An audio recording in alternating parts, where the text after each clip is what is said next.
LiSTNR production. Hey, Antoinette Lattouf here. It's weekend briefing time, and my guest today is someone that I have loved to watch online, and now I get to lap up on TV too. It's comedian Jenny Tian, who admits she's committed to two things in life: making comedy for social media and sleeping. And she's fast becoming one of the biggest names in the business of laughter. In this chat, we reveal the answer to the most Googled question about Jenny, and we also cover some of the wild things she's been doing on this season's Taskmaster. And hang around for the weekend list. Helen Smith, my incredible producer, will be taking you through what to watch, see, do, eat, listen to, and everything in between. But first, Jenny Tian.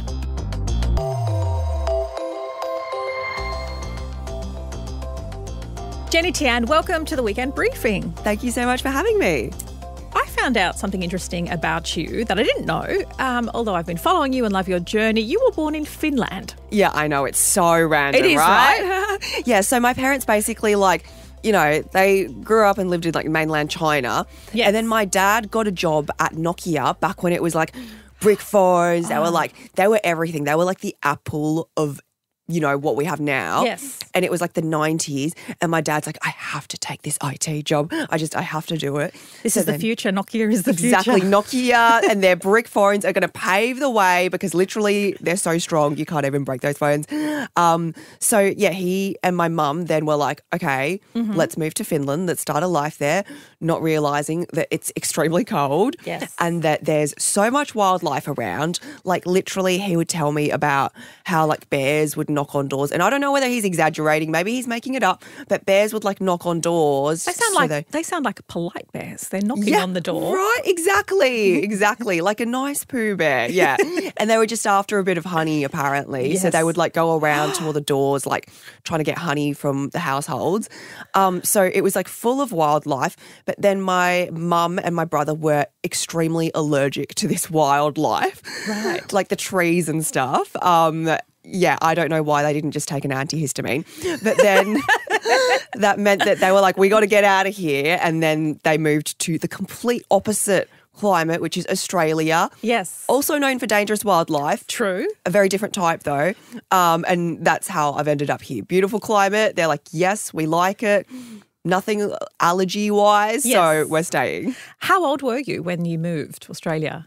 I think I was about 3 or 4 years old. Right. So I only spoke Finnish and Yep. Chinese and no English. Right. So when I first arrived here, it was literally just my conversations would be I would only speak Finnish and everyone's looking at me what is this witch demon language that's coming out of her mouth? And Yes. some preschool teachers were oh, this has got to be Chinese or Cantonese or something. So then they got in a Chinese translator, which obviously it wasn't helpful. And the Chinese translator was this is not Chinese. So then, because it was the 90s, instead of calling up my mum, they just waited till the end of the day till she picked me up. And then exactly she was oh, yes, this is Finnish. Jenny is from Finland. Which I don't understand why she didn't just tell them that at the beginning. But then all the teachers were oh, okay. Yeah, okay, a special one. And so from speaking Finnish and Chinese, coming to Australia, you now have what could be the broadest Aussie accent I've heard. Before you were yeah, that's nice, as we were setting up. It's so funny because everyone's where did you grow up? And they guess the suburb, right? Because this accent is so, specific to a certain region of, I feel, Sydney especially. Okay. And they're you're from the West, right? And I'm I have to be no, actually, I grew up in the Epping area, Epping, Hornsby. Yeah, right. The Northern Line. Yeah. And then some people go, oh, and some people are me too. That's why I sound like this as well. So it's kind of cool when people approach me with that because then, you figure out how you're perceived by people as well and what geography of Sydney kind of aligns with their vision of you. Well, you've used some of that in your comedy, just how much your accent surprises people. Let's take a listen. I'm aware that my face is Chinese, but my voice makes it sound like I start fights at pubs. I think I'd be a great telemarketer for the pokies. or a great spokesperson for the casino. Because my voice attracts the bogans and my face attracts the high rollers. That was very nice. Cheshire. So do you start fights at pubs? I wish I was that tough. That's like on stage where you can like pretend to be way cooler than you are. That's totally one of those moments. But I thought I had such a normal speaking voice. Yep. Like, I mean, I would often at university, people would be like, what? Where's your accent from? Like, not the Chinese, but where's your accent from? And then I'd be like, oh, well, I was born in Finland. And they're like, oh. Yeah. Okay. That must be it. Not realising they were referring to how broad my Australian accent was. But it was only when people like started leaving comments online going like, oh my God, you sound so Australian. Yes. And they would type in like the no and all of those things that I was like, oh, okay. It's not the Finnish accent people have been asking about all these years. It's been the Australian one. And then I wrote that joke off the back of it. And so what did you study at university? Because what does a comedian study at university? Oh, my life is so horrendously boring and lame. Not at all. Outside of comedy, it's like I'm such a dork. So I did a commerce and arts degree. Right. So I did marketing, sexy, and I did film studies, which I thought when I was like picking my subjects in high school, I was like, oh yeah, like that's what I want to go into. I'm going to be creative. I'm going to be, on film sets and running around. And then I actually volunteered on a film set, and you have to wake up extremely early. You have to stay back late. You're standing most of the day. A lot of waiting around. A lot of waiting, a lot of downtime. Yeah. And I was just like, I am not built for this life. I did one day and I was like, that's it. I can't do it. And so I kind of leaned then into like the business side of things in my marketing degree, which honestly, I'm still like, what did I learn from that degree? Like, what does a marketing degree teach you? Well, I love your videos and your comedy snippets on social media, but surely that's a marriage of what you learnt in film school, subconsciously or not, and marketing. Because you've probably married the two. Yeah, I guess it is. I think like certain things have fallen into place. Like, I mean, obviously, I never thought that any of that would come into use, but like film studies, I did learn like basic editing and basic like, just like eye lines and like all those like really basic things. And then in marketing, what I've found is really interesting, and I don't know whether you've found the same thing as well, but a lot of online personalities and people that post, especially in comedy, have done a marketing degree as well. And I think there is. I didn't know that. Yeah, there's a lot, and I don't know whether I should name any, but anyway, I think there is something to having a marketing degree and understanding what an audience wants and thinking about the audience first and being able to do that. Whereas I think a lot of people's natural instinct when they haven't come from that background is like, what do I want to do and what do I want to push out, which also matters as well. You got to enjoy what you're putting out there. But I think the marketers really go, oh, okay, so the audience really enjoys this. Yeah, I'm going to double down into it. Yes. Because that's what the market is telling me, essentially. So I think there is something to it. Absolutely. And you do have a huge audience, hundreds of thousands of followers on TikTok, Instagram and YouTube. But I was disappointed to see that you are not on LinkedIn. That's so funny. I thought you were going to say Facebook. No, LinkedIn. Why are you not on LinkedIn? LinkedIn is one place where I am popular. Really? Jenny, I'm very popular on LinkedIn, and I was disappointed to see that you were not on there. I was going to compare follow accounts. That's so funny. You know what? I was like, there's this other comedian, Diana Nguyen, who like, she's like, I'm really popular on, you might have seen me on Instagram or Facebook or LinkedIn. And I always thought that she said LinkedIn as a joke. No, she is popular on LinkedIn. She's so popular on LinkedIn. Yeah. And then I was like, oh, what on earth? Because I've always known LinkedIn as, like, I worked in the corporate world. I was like working in like one of the big four, professional services firms. And to me, LinkedIn was always like, that's where you suck up to people and that's where you like put up your promotions. And it's where you gloat. Yeah, exactly. Yeah. And I'm like, as the moment I left the corporate world, I was like, I am getting rid of this thing. Right. Like cannot read another article about Bitcoin and blockchain and big data. Or posts starting with, I'm so humbled to share. Oh, my goodness. There's 4 awards and this job promotion and not at all humbled. Yeah, it's like, fuck off, you know? Fair enough. But, I do wonder if you're not tapping into that boomer audience, that boomer corporate audience by not being on LinkedIn. I just wanted to plant that seed, do with it what you'd like. Yeah. Well, you know what? After this, I'm going to have to start my LinkedIn again. In doing my research, because I'm a thorough researcher as well as stalking all social media platforms, when I went to Google your name, one of the first things that comes up on Wikipedia, you know how they do predictive searches? Yes. Jenny Tian, height. Oh. People are interested as to how tall you are. And I thought, I'm all about doing important investigative journalism. This is it. This is it. This is the moment. Exactly. Yeah. Well, how tall are you? I'm breaking the news now. Yes, you're breaking your silence. You're sharing it. Yeah, I'm sharing it. I am 163 centimetres tall. Okay, guys, there you heard it here. You heard it first. Attribute the briefing. Jenny Tian is 163 centimetres. There you go, Wikipedia searches. What a strange thing for people to want to know about you. Yeah, that is really weird. I guess, I don't know, to an extent I understand it because, if I'm thinking of, Millie Ford, for example, when you meet her, she's so tall. Yeah, and you see the videos and because you're used to seeing everyone's faces quite close up, so you have no gauge of how they actually are in person.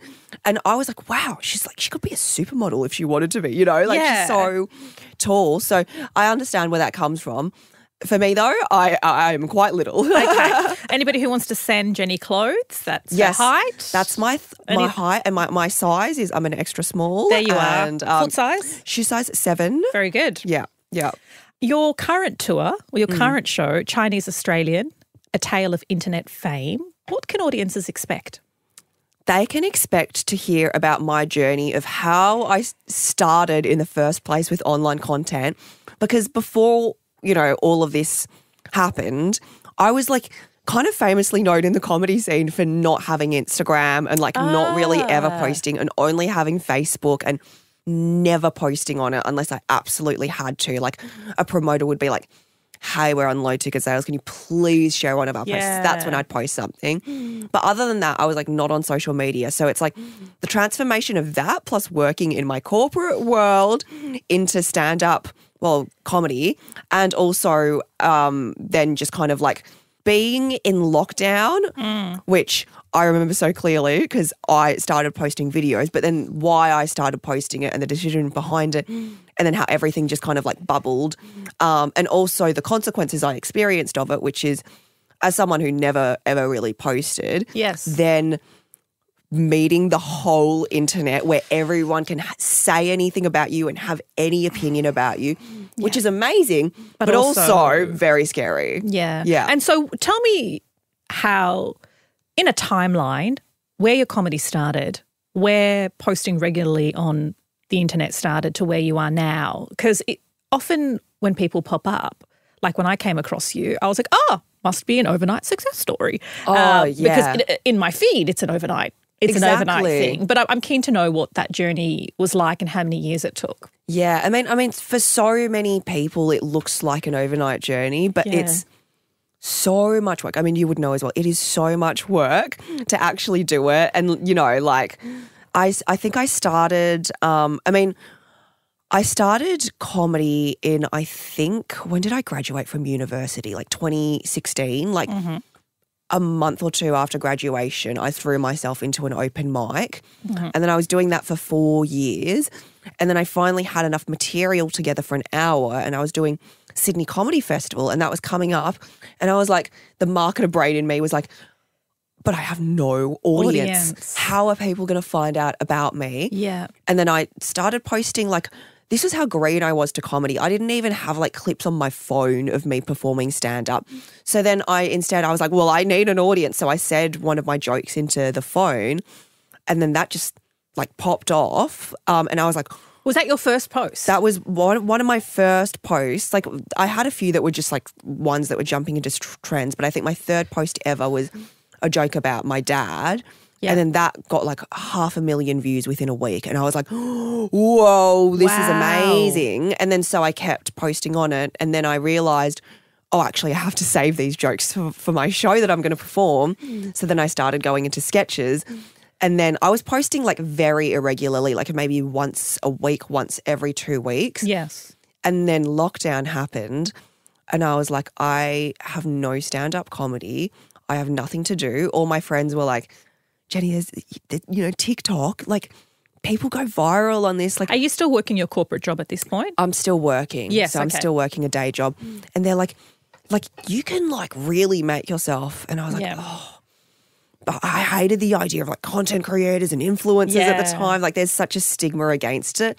But I kind of swallowed my pride and I was like, oh, all right, I'll do it. And then the only thing happening was lockdown and that's all I could think about. And that's all the news was. Yeah. So I just kept posting every day about lockdown and you'd think, oh, okay, that gets tiring, right? But then like, if you remember it, they were introducing new rules like every week. All the time. And people wanted to laugh. People were glued to their phones and they wanted to laugh. Exactly. Yeah. And it was like this collective moment that we were all in on. So then, I did that. And then after lockdown ended, I found like other formats and topics that I could talk about as well. Yeah. And like I just continued that. And then I found that audiences from my online stuff were coming to my stand-up shows, which is like the best thing ever. That's all I've ever really wanted to do is just have an audience for stand-up comedy. And now it's all happening and it's the best. I couldn't have asked for anything better. And so what's your screen time like now? Because I have seen you comment on the fact that you have the screen time app with little warnings that say you've exceeded your time. How's that going for you? Yes. And I definitely don't ignore those warnings. My screen time is... It depends. Like most of it is on TikTok. Yeah. And sometimes I do get trapped into a doom scroll, but I try to be good and I try to avoid it. When I think I'm one of the very few creators that also films and edits within the TikTok app as well. Oh, right. So that is a lot of time, right? So it's a lot. So like if I finish like a video, like easily like if I'm doing like a day of filming plus editing, definitely like 10 hours plus on TikTok. Yeah. Or like, no, not TikTok, but like screen time in general. Yes. But on an average day, look, if I'm under 8 hours, I'd say that's good. Yeah. I'm on my phone so much.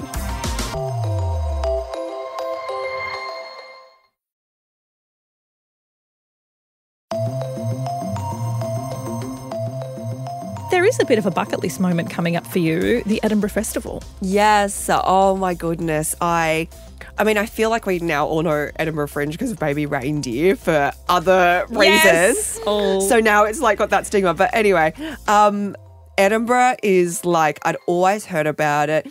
I watched I was such a nerd about it. I watched like the Hannibal Buress kind of documentary that he put out on YouTube about it and how he did 26 nights of performing like straight. And I remember being like an open micer like a year or two into comedy going, wow, that's wild. Like, you'd have to be nuts to absolutely, throw yourself into something like that. Like I could never do something like that. But it is something that I feel like a lot of people do have in the back of their minds, like, but could I do that? Yes. Am I bold enough to one day do that? So yes, I'm about to do Edinburgh, which makes no financial sense. Yeah, so talk me through that because I'm beginning to understand from some friends that are in comedy just how expensive it is up front for a comedian. It's so pricey.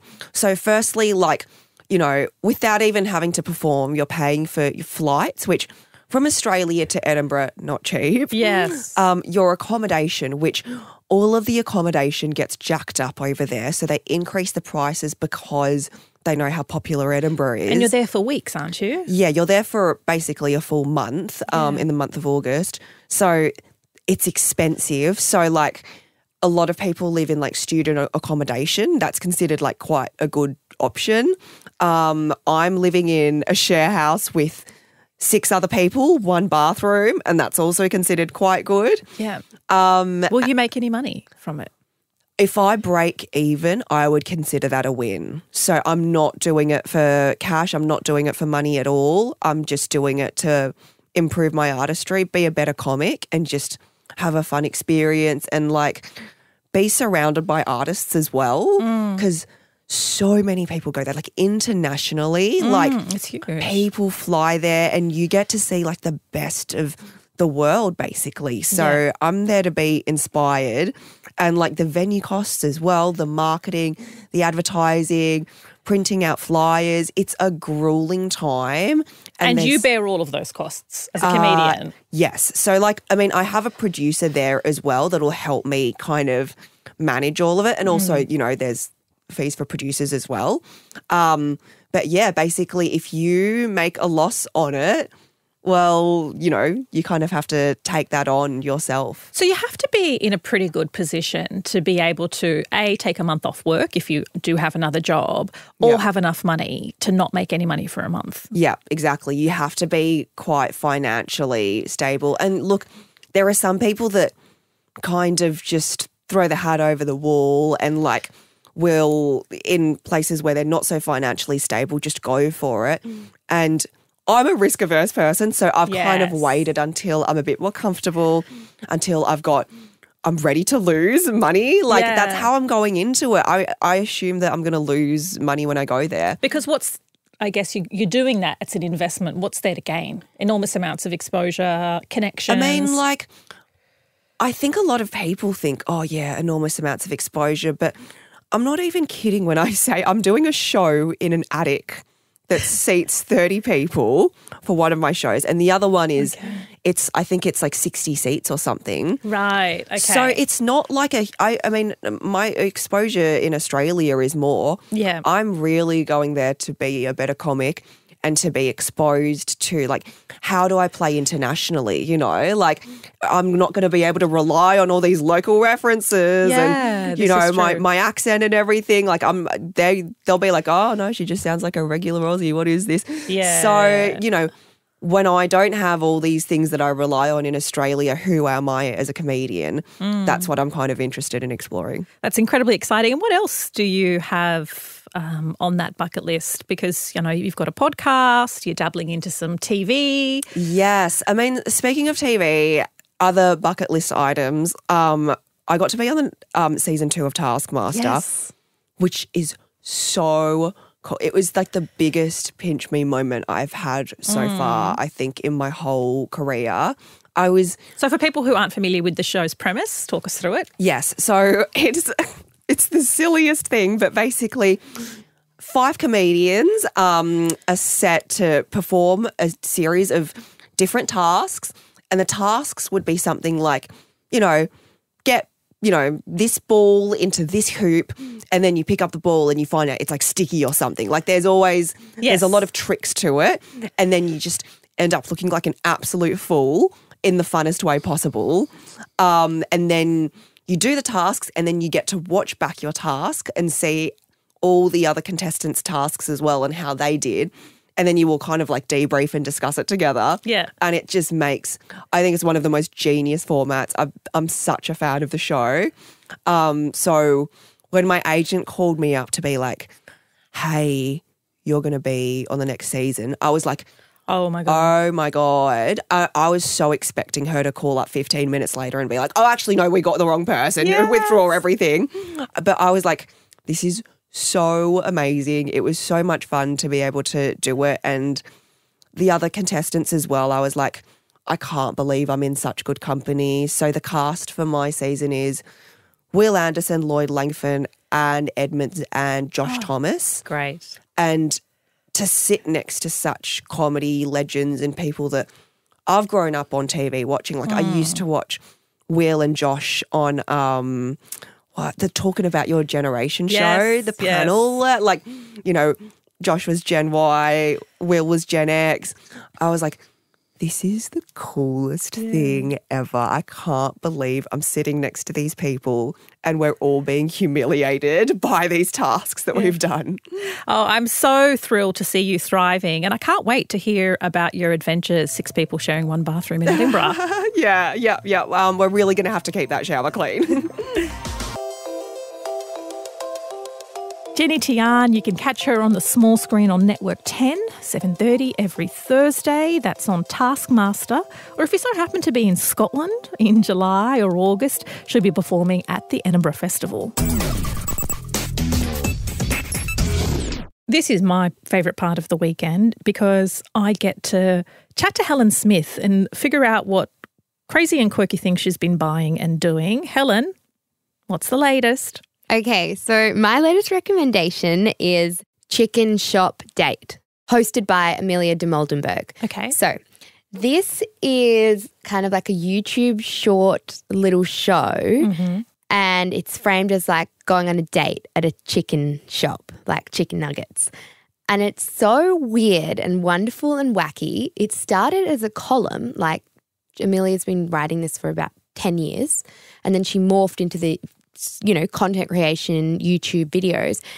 But she's interviewing like big name celebrities. Like I'm talking, she had Cher on her show. Oh, so she's not going on dates to like meet people? It's like a date, but it's not really a date. It's a catch up. Yeah. With Cher over chicken nuggets. Yes. Oh, that's incredible. And including like, she's had Ray before, who I know you love. Oh my God, I love Ray. Also like Paul Mescal, Louis Theroux, Ed Sheeran, like huge names. So she's British, I'm imagining? Yes, she's British. And it's just like this weird, quirky conversations. Like sometimes you sit there and you feel a bit like awkward, but it's just, the format is so smart. Yeah, right. And it's so entertaining. And I just love it. And she's only like early 30s. What's it called again? It's called Chicken Shop Date. I love it. I'm fascinated to see like who eats what chicken and who dunks it in tomato sauce. Yeah, well, they do talk about the chicken and the drinks as well quite a bit, like intertwined, but it's just funny. And it's in all these chicken shops around the UK. Yeah, right. And you see the shot, how they shoot it is really cool as well. You see the exterior, the interior. You see the people making chips and chicken nuggets. Yeah, nice. Yeah, but that's my recommendation. It's on YouTube. Check it out. She's got a great Instagram too. I will do. Mine is also food-ish, but with no Cher or Ray or celebrities.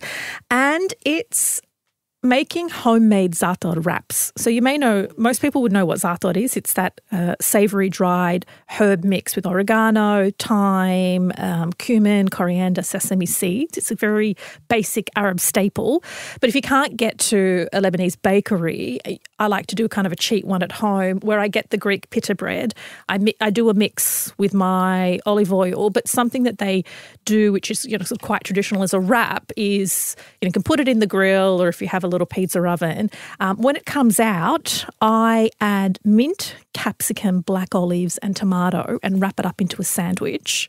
So it's not just the za'atar on the pita bread. And it is a hearty, delicious delight and super cheap to make because the mix is quite cheap once you buy it. And you could just have some of those pita breads in a bulk pack in your freezer, some fresh stuff, Kalamata olives, divine, always a crowd pleaser, always tastes really fancy, but it's super basic. Yeah, it sounds super fancy. Yeah, not at all. No, I love that. Have you tried za'atar? Yeah, I have. Yeah, I love it. But now I'm starving. So, so am I. Just saying it, I'm hungry. My next recommendation is also food. Over the weekend, I was with my mum's best friend and Jane whipped out this raspberry tourte. Now, I kept calling it a tart, but apparently it's a tourte. Oh. Not sure, but okay. It's a raspberry tourte, but it sounds super fancy as well, but it's not. It's really easy to make. All that's in it, it's gluten-free and dairy-free too. Oh. You can make it gluten-free. Yeah. We did that. So it's almond meal, rice flour, and then butter or olive oil spread, egg, cinnamon, and sugar. You just pop it all into the bowl, the mixture. You mix all that up, get a cake tin. You put half the batter, I guess. It's kind of like more of a crust because it's quite thick. Sure. You put half of that on the bottom. Then you get a pack of frozen raspberries, put them in the middle, and then put the other half of the batter or crust on top, bake it in the oven, and it's set, good to go. And you can just put like a bit of ice cream or fresh raspberries on top or icing sugar, and it's so good. Oh, that sounds like I can see how that would look. Yes. It would look fancy. It looks fancy, but it's so simple. And fresh frozen raspberries are so cheap now. Yeah. You don't have to do all the fancy, like you could do frozen blueberries as well. Oh, okay. Yeah. I love that. I will be trying that. And then after you eat the za'atar wrap and you eat this cake, my recommendation is about the gym. It is so hard to get to the gym or Pilates or whatever mode of exercise you like to do in the colder months. Too. Yeah. You know what? There are quite a few deals if you shop around because especially in winter they struggle to get people to come through the doors. So there's plenty of refer a friend ones. And I recommend this for 2 reasons because A, you can you refer a friend, the friend gets free membership for 6 weeks, but I recommend getting that friend in and going, well, since you're going to get free 6 weeks membership, how about you half mine for 6 weeks? Or doing something where it's a little bit cheaper for you. Plan. And then going to the gym, having a gym buddy. Because if you won't get up for yourself or go for yourself, if you know that somebody's going to meet you there or rely on you, I've been finding that's the only way for me to stick to my routine, even if I know that we're going to have a coffee afterwards or, I'll just feel bad that I've left them stranded. So rope in a buddy, get a deal, split the deal with them and stay fit. Yeah, love that. That's it for this week. Thank you so much for being with us and tuning in. It's always a pleasure. I'd love to hear your thoughts on this chat. So hit us up, let us know on Instagram or give us a rating and a review wherever you get your podcasts from. But that is it from me. The team will be back in your ears on Monday with the biggest stories of the day and a deep dive. Catch you next week.